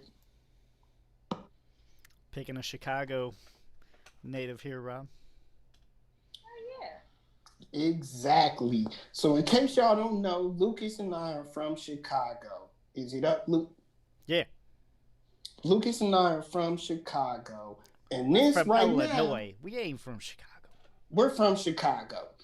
And this eye candy up right here is the biggest, I said it right now, the biggest fighter right now out of Chicago, Jessica McCaskill. Jessica McCaskill just beat the first lady that was actually going up to beat the record for most consecutive victories. Title defenses. For most consecutive title defenses. Thank you, Lucas. You're welcome. She actually is a 2-weight world champion, having held the WBC female super lightweight title since 2018. The WBA female super lightweight title since 2019, and is the undisputed in Ring Magazine female welterweight titles since, of course, she beat the lady. She also is now ranked as one of the world's best active female welterweights and the fourth best active pound for pound female fighter in the world. Clarence says, oh my gosh, yeesh, heart. Now, I want to raise awareness to this because when she fights, she doesn't look pretty. She has a mean streak about her. She really comes in to fight and she looks the part when she's in the ring. But as you see her right now is eye candy, she's gorgeous. Gorgeous looking woman. And really what the sport needs to take it even further because she backs up her bark and she looks the part. Yeah, I was really happy she beat Brackhouse. So hopefully we get even better women boxing up in Chicago, more for me to see. So. And I'm proud of all of you guys. Thank you, Shakura. That was our eye candy of the week segment. Clarence, you're welcome. Let's move into this rapid fire, guys. Let's move into this rapid fire. All right. So before we get into the biggest rant of the night, let's go ahead and discuss something that I just added. And I just added this for these reasons right here. Looking at the current situations that we have, and talking to Javier Molina about his bout coming up with Pedraza. Pedraza being now, quote unquote, the biggest name that'll be put on his resume. And then also leaning into the Gary Russell Jr. argument. Guys, what are your thoughts on adding names to your resume just to add names? How important is it to a fighter's career? This you tried to make this show last until 11 o'clock at night because you about to piss me off. Go ahead, Lucas. Go ahead. Lucas is hot. Let him go. Look, I'm one of the only people that bashed the hell out of Khan versus Canelo. Everybody's like, oh, this is a great fight. Don Rafael, oh, I'm so excited. Excited for what? To see this little man get crushed? He's 140. He's taking on some dude that should be 160. It didn't make any sense. And no, I'm sick of that shit. Stop fighting people for their names. And people that have the names, stop cashing out on your name. Build your legacy. This shit makes me sick. Go. I'm done with that. That's all I got. Nope. I don't got some questions for you. I got some questions for you. Don't poke the bear. Speak on that right there. Speak on that right there, please. Elaborate when you talk about legacy versus the name on the resume. What to you is it that you would like to see them do for legacy versus just having the name? The fountain of youth was found a long time ago. You can live forever. At least your name can. Okay? So what I do in this life will lead into, I'll be dead and gone, but people will remember. Now, if you just start selling out your name, nobody's going to give a fuck. You diminish your legacy. You diminish your how people remember you. Amir Khan, people like that don't give a fuck. I mean, they in there for the money. They're doing it, basically, essentially selling their soul. That's the way I see it. Canelo's doing no better by getting, basically paying for a win. I mean, let's face it, how it is. I mean, everybody else don't want to say it, but I'll say it. He bought a win. He bought a win against Kovalev, and he continues to do this shit, and people are impressed, and I feel like I'm the crazy one for the only one that's like, this dude's just doing this. Yeah, he's a great fighter, and he does have some merit. We're talking about Golovkin and stuff. He got good fights. I didn't even expect him to take those fights. So I'll give him that. But I also don't really think he won those fights. And it's not because I'm a Canelo hater. I started my boxing career talking about Canelo because it's really, look at it, it's a silver spoon. He was born with intentions of getting that damn belt. He's had that WBC belt, and his first 5 title defenses were people that you will never remember and should not have even been getting a title shot. And people were constantly telling me, oh, well, wait, he's coming up. He's coming up. How with that? No, he's a champion now. Defend your fucking title. That's just the way I see it. You know what? I love that. I love that. Talk your shit. You know what, Lucas? He wasn't the one coming up. He was making them little guys come up. You remember when he had his own weight class at 155? 155, yeah. He made his own weight class, man. That was lovely. That was a good day, Canelo. He definitely did his thing back then. And people are constantly impressed. That's the most angering part. Is like, why are you so impressed with this? It's like, and look, don't get me wrong, Mayweather, by far, hands down, our best of this generation. But people are impressed with the Marquez fight, and I'm like, I've never seen Marquez worse. Never seen Marquez worse. One, he blew up in weight, water weight, and then Floyd still didn't make weight. But Floyd at least got names, and he's fought people at their proper weight, so he's on a different level. I'm more talking about Canelo and the people that are just willing to just go up and take the L for the money. We all need money, clearly, but Shakira?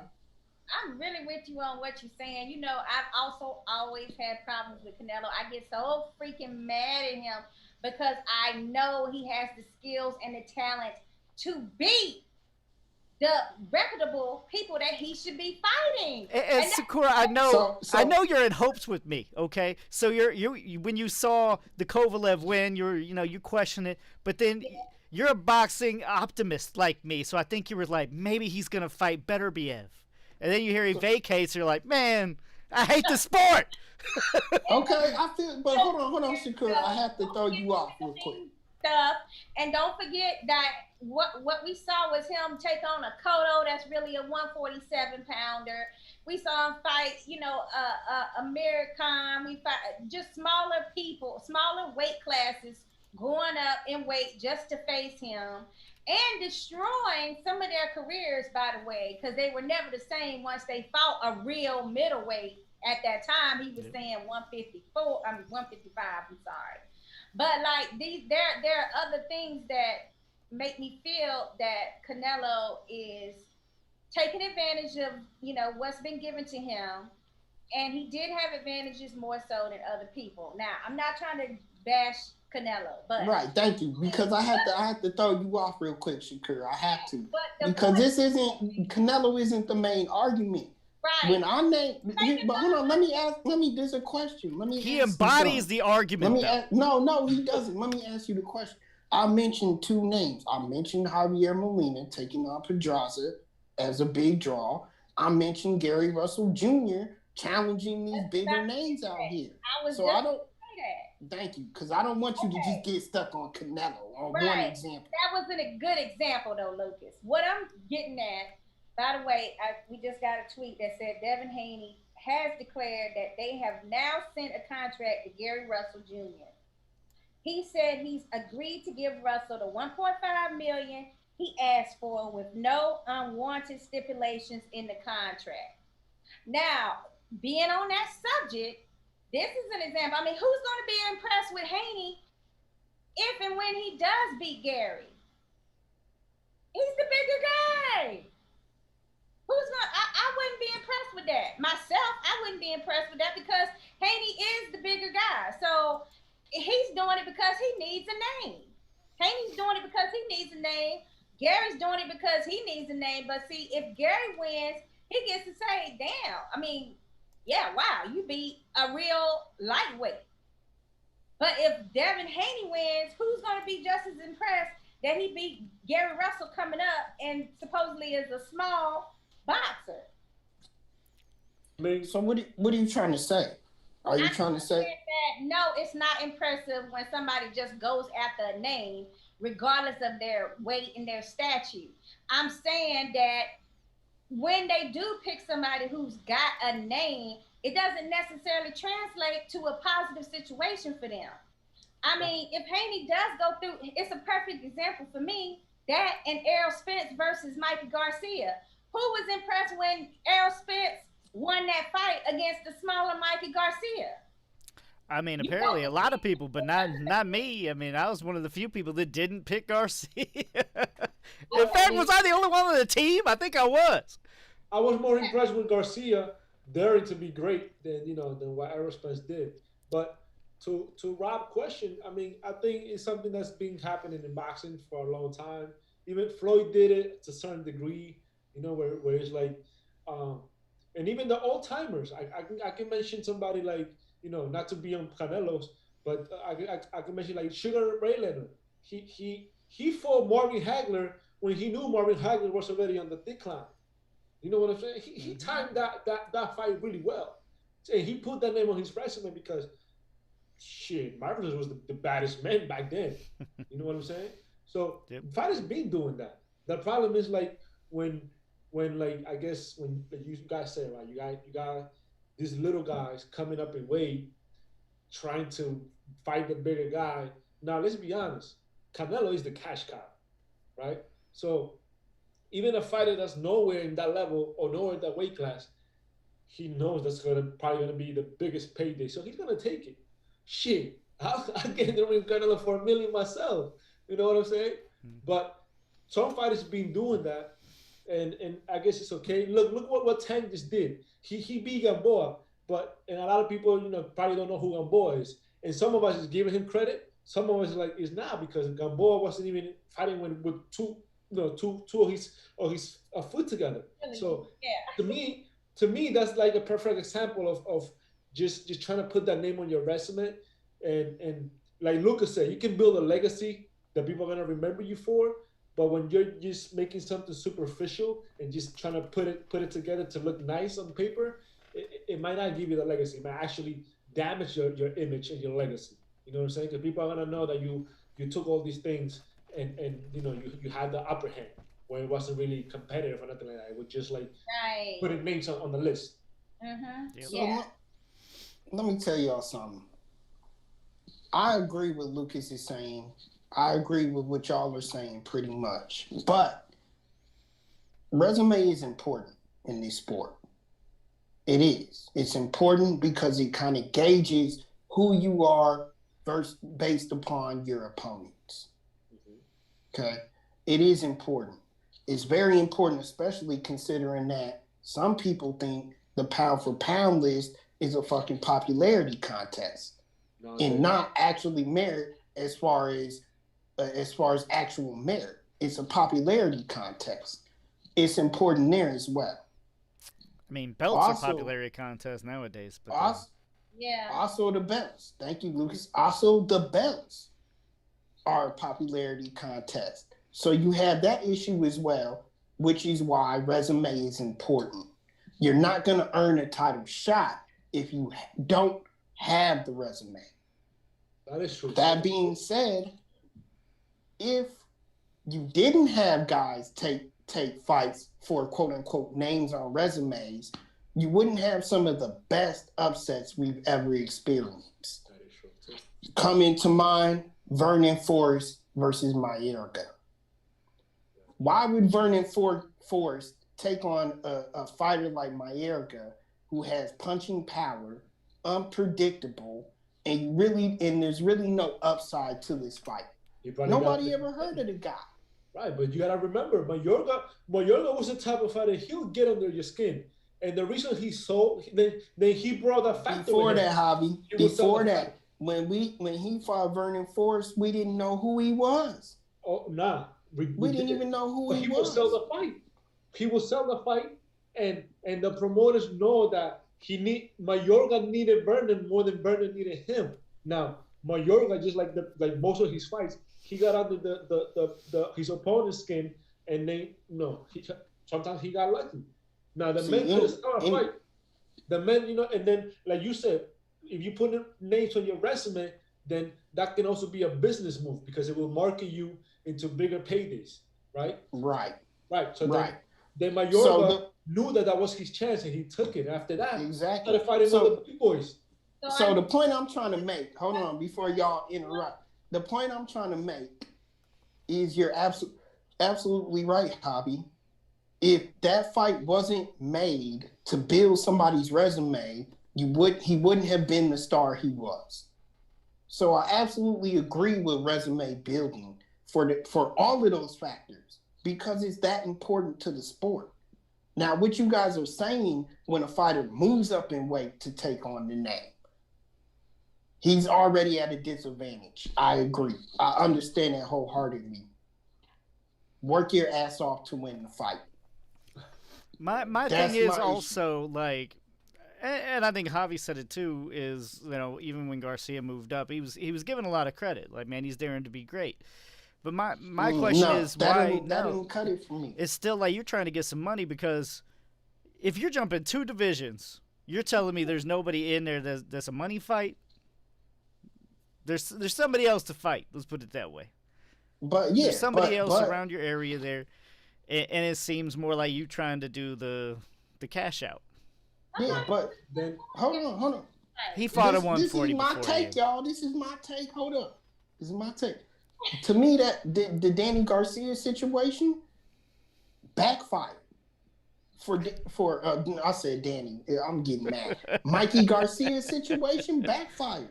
Because he took that fight with all confidence saying, I can beat him. Remember that, Javi? He said, I can beat him. Well, nobody goes into a fight like, man, I don't know. But did he show it? He didn't. No. No. Because he was never given the chance. And that's when gets his credit because he basically, yeah, people was disappointed at Garcia for the fight not being that competitive, but Errol Spence, you gotta give him credit because if he wanted to make it competitive, he probably would have let it. But no, he wasn't there for the shits. He was letting this guy know, like, bro, you should have never come up this way. One. Now, two, Mikey Garcia was undefeated. And you gotta understand that Spence was being avoided, right? So when you have the little guy saying, well, since everybody's trying to avoid you, I'm coming to you, and I go your way. So let me ask you something, Javi. But because we're making the point of resume and history, how was Sugar Ray Leonard able to beat Marvelous Marvin Hagler? How? He was a smaller fighter. It was the same situation. How was Sugar Ray able to do it? I'll tell you how. Because he had a different ticker.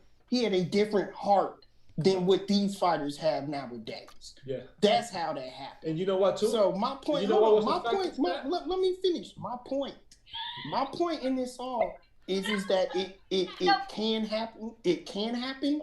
It can be done. But these fighters nowadays, because of the money, because of the clout, they don't have a heart.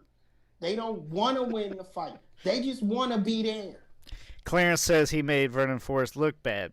But Rob, I think you hosting has gone to your head, man. You be turning into like political. No, let me finish. All right. Because I'm trying to make my point. But I just wanted to answer his question, though.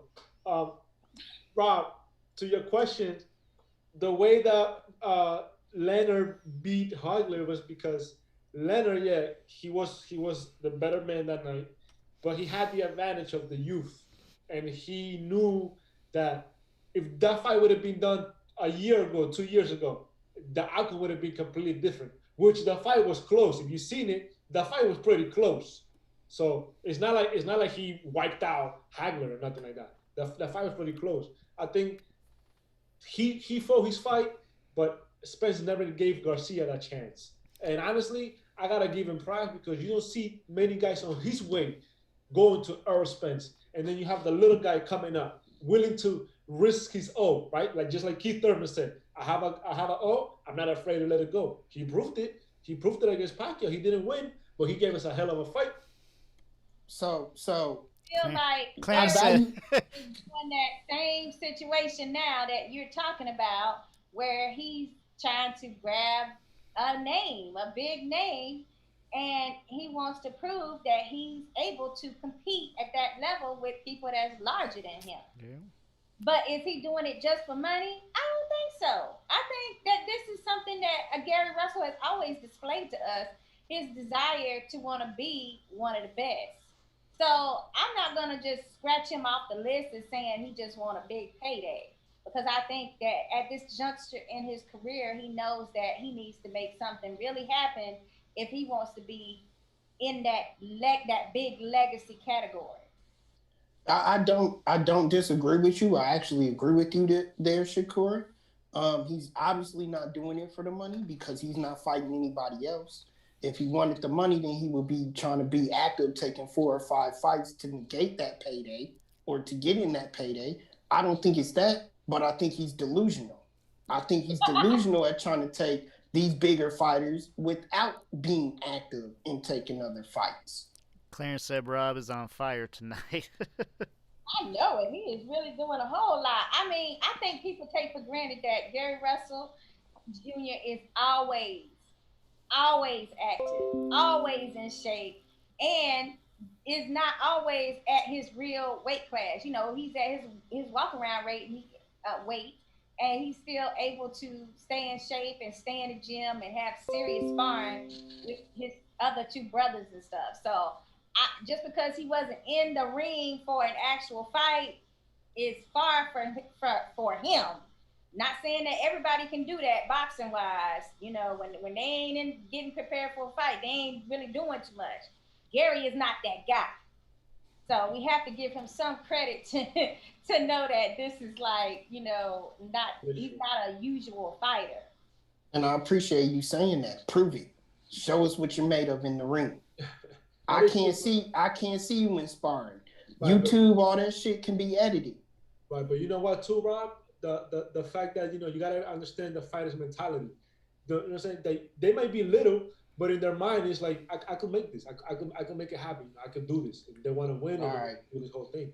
So Lucas is giving me the move on signal. Yeah. Do we have time? That horse has been dead Lucas? for a few 3-4 minutes now. Say what? Do we have time for one more, or should we go ahead and let it go? One more we got.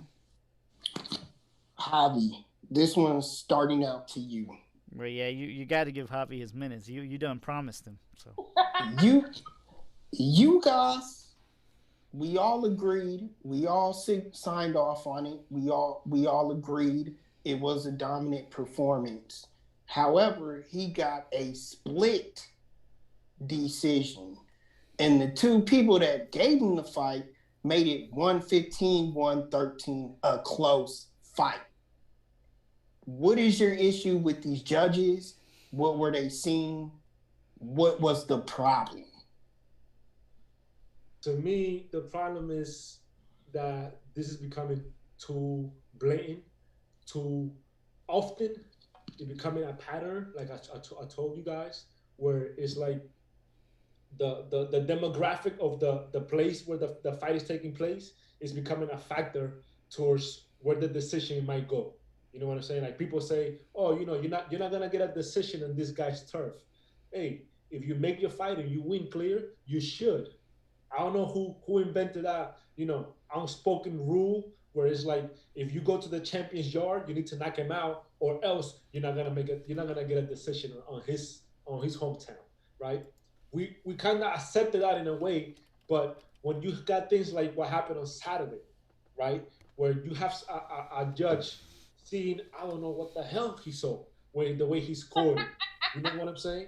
Now, like I said in my tweet, drug test these judges because some of them might be high or on something when they're scoring this fight. Now, I also gave the fact of the age, right? When you have a person at a certain age, that probably the angle where he was positioned, it might be a factor. But like I said, you know what I'm saying?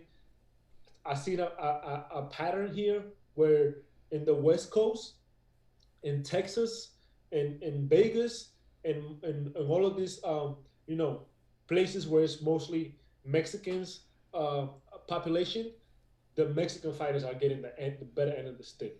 You know what I'm saying? And it's becoming a problem because you're robbing a fighter of his dreams. You're robbing a fighter of a hard work that he did, and we already seen it happening. The first guy that comes to mind is Mauricio Herrera. God knows what would have been if he would have got that decision in Puerto Rico against Danny Garcia. You know what I'm saying? Then you got fighters like Taylor when he fought Chavez. After what happened on that decision, his life was never the same. So a judge having a bad night is not the same as a fighter having a bad night. So I understand things are gonna happen. As humans, we make mistakes, but when it's becoming often in the same pattern of the Nevada State Athletic Commission, the West Coast siding with the fighters, or the Europe fighters not getting the better end of the stick in Europe and stuff like that, man, something's got to give, and this is what's killing the sport, because it put a good fight that it was. It gives a bad taste because it's like it's like a stain on your shirt of a good fight, of a good night, and then whatever his name is, I think it's Lou Muret, wants to do that score. You know what I'm saying? And now we got replay, right? We got replays where it's like if you call a knockdown and if it wasn't a knockdown, you can kind of go back to it, right? We should definitely have a replay for these judges or something like that, or something where they can there's fights where they can override the decision. But come on, man. You at least, and you don't see that. Stop. I mean, you don't see it be overturned very often. Right, but it needs to stop. And even if it does, it goes to like a no contest at best. It's never actually going to get overturned. And they need to be held accountable. Now, I don't care if maybe, they have to just jot down like a little reason for why they're giving it to the said fighter. So, he landed strong lefts. Anything. You know, I'll take anything you want to give I'll me. take that. If you just say ring generalship next to it, at least make a case for this bullshit card that you're filling out. You know what? And like I said, Lucas, if you already wrote down who's gonna win in your scorecards before it wins, if the fight's competitive, at least don't make it too obvious where you're giving this guy, 9-3, 8-4, when it was, you know what I'm saying? Like, at least make it 15-13 like the other two did, right? You remember when they got I think it was Floyd that got a split decision against Canelo too, because one of the judges had Canelo winning somehow.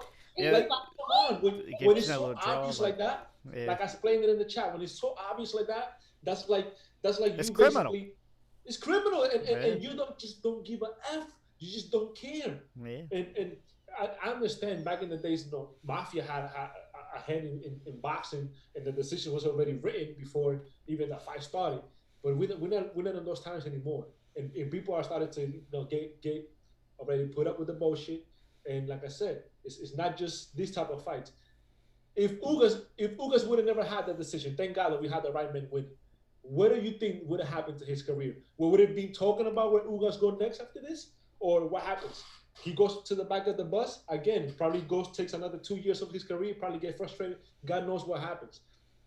This needs to stop, and the commission and the officials, they need to address the situation, because, like I said, it goes beyond that night. It goes beyond that fight. It can affect a whole profession, the career of a fighter that's been doing nothing but working hard to get the decision, a fair decision. Shakura, what are your feelings? Well, we keep talking about this same issue regarding judging and regarding bad poor reffing and officials taking a part in the actual fight and the outcome, instead of being about what boxer was best, comes down to who's the best seller. But I think that this is going to continue to be a problem because we don't have a great solution as to yet. I mean, all the things that Javi just said about what we need to be doing with these boxing commissions to date has never, or not never, but hasn't been really addressed sufficiently for us fans. And now that we're coming into an era where boxing is competing with other combat sports, they've got to make some type of change. The best change I see would be if we did have a national organization that everyone tried to adhere to and stay on the same page with. But who's going to want to give up their state powers as the state commissioner of that particular, of California or Florida or Nevada? Who's going to want to actually give up the power that they have by being individually, basically sovereign? So that's the big issue. Is like, could we as fans demand a national association that everybody adhere to start combating this? And the other thing is, I hate to say it, but guys, I really like the idea that WBC has came up with as far as having additional remote judges that can correct these type of issues. The only problem is they're only going to be doing it with their fights for, championship fights or eliminator fights for WBC. Now you got 3 other organizations out there, sanctioning bodies. Like, I mean, are they going to pay the extra to have that done? No. So, I mean, it's kind of like hit or miss. I mean, I understand that everybody's upset about the poor judging or what have you. And, what can we do to combat this? But at the same time, we got to be realistic that these guys been hearing these same complaints for 20, 30 years since it stopped being the mobsters running stuff. I mean, we've been talking about these same issues. We've been given the same damn ways that we can, hold people accountable, and they have not yet to happen. So we got to start coming up with a different strategy besides just the boxing commissioners need to, do an anti-doping on judges. You know what I'm saying? They need to get punished or exiled when they have a bad night. all this kind of stuff. Like, we got to come up with some different solutions. That's all I got to say about it. So Contact your state athletic commission. Yes. Me having the last say, and this will be the end all be all. I agree with you guys that there's issues in boxing. I agree that there's politics in boxing. For this case, you're fighting the wrong cause. I think it is Ugas' fault. The fighter is fault for making it so close. The reason why I say that is because I'm not impressed with you guys. Going back to my impression on the fight earlier, I'm not impressed at all with you guys. No, he does not deserve a big-time title fight. And this is the reason why. He had a fighter in front of him going into the fight who had a 1-second KO. KO in 1 second left in the fight. You know the guy is going to try to knock you out in that last round. And guess what? He had him hurt. Everybody thought he was going to do it. That part right there sways the judges. But what else does? The fact that you pick your shots and don't try to take the guy out. If you have a lively fighter in front of you like he did that night, and let's face it, Ramos is not that great of a fighter to where it should have been, as Shakur called it, that good of a fight. You guys should have took control of that fight, really showed his dominance, and got the guy out there. He should have had him hurt. You guys should have never been hurt in that fight.